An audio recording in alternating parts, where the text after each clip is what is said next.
जिसने मन को जीत लिया है उसने पहले ही परमात्मा को प्राप्त कर लिया है, क्योंकि उसने शांति प्राप्त कर ली है।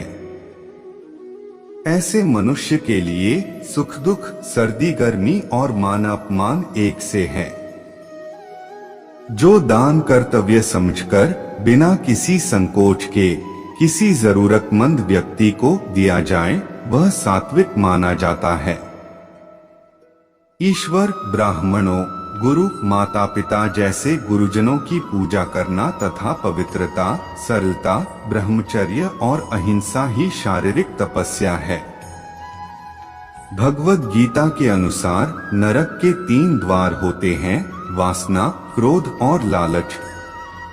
जो बहुत खाता है या कम खाता है, जो ज्यादा सोता है या कम सोता है, वह कभी भी योगी नहीं बन सकता।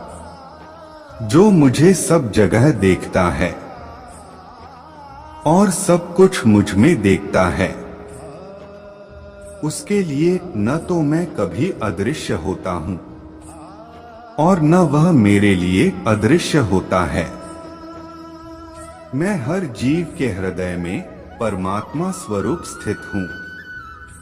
जैसे ही कोई किसी देवता की पूजा करने की इच्छा करता है, मैं उसकी श्रद्धा को स्थिर करता हूँ, जिससे वह उसी विशेष देवता की भक्ति कर सके। जो महापुरुष मन की सब इच्छाओं को त्याग देता है और अपने आप ही में प्रसन्न रहता है, उसको निश्चल बुद्धि कहते हैं। जो विद्वान होते हैं वो न तो जीवन के लिए और न ही मृत के लिए शोक करते हैं। जो जीवन के मूल्य को जानता हो, इससे उच्चलोक की नहीं अपितु अपयश प्राप्ति होती है। जीवन ना तो भविष्य में है ना अतीत में, जीवन तो इसी क्षण में है। खुद को जीवन के योग्य बनाना ही सफलता और सुख का एकमात्र मार्ग है। जो पुरुष सुख तथा दुख में विचलित नहीं होता और इन दोनों में संभाव रहता है, वह निश्चित रूप से मुक्ति के योग्य है। जिस प्रकार मनुष्य पुराने कपड़ों को त्याग कर नए कपड़े धारण करता है, उसी प्रकार आत्मा पुराने तथा व्यर्थ के शरीरों को त्याग कर नया भौतिक शरीर धारण करता है। तुम्हारे तथा मेरे अनेक जन्म हो चुके हैं। मुझे तो वो सब जन्म याद है, लेकिन तुम्हें नहीं। जो कर्म को फल के लिए करता है, वास्तव में ना उसे फल मिलता है, ना ही वो कर्म है।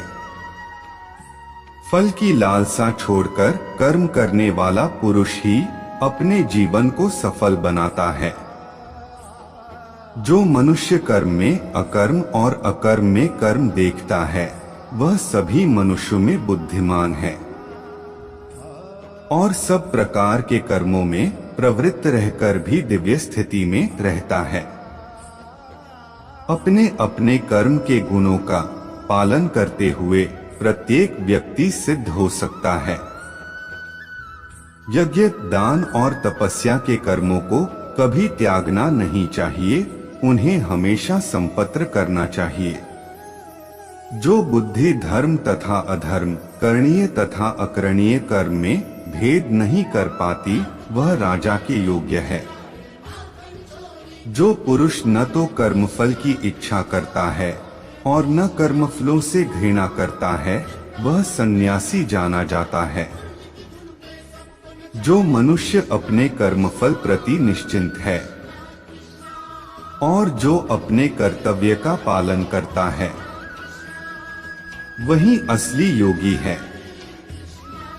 मेरा तेरा, छोटा बड़ा, अपना पराया, मन से मिटा दो, फिर सब तुम्हारा है और तुम सबके हो। अगर कोई प्रेम और भक्ति के साथ मुझे पत्र, फूल, फल या जल प्रदान करता है, तो मैं उसे स्वीकार करता हूँ।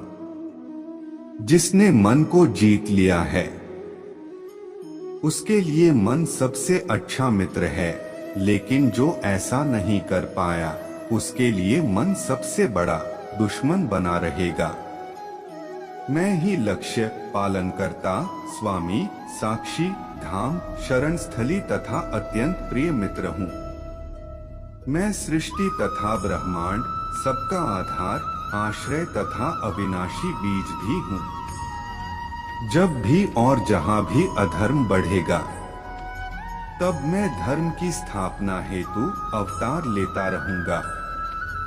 भक्तों का उद्धार करने, दुष्टों का विनाश करने तथा धर्म की फिर से स्थापना करने के लिए मैं हर युग में प्रकट होता हूँ।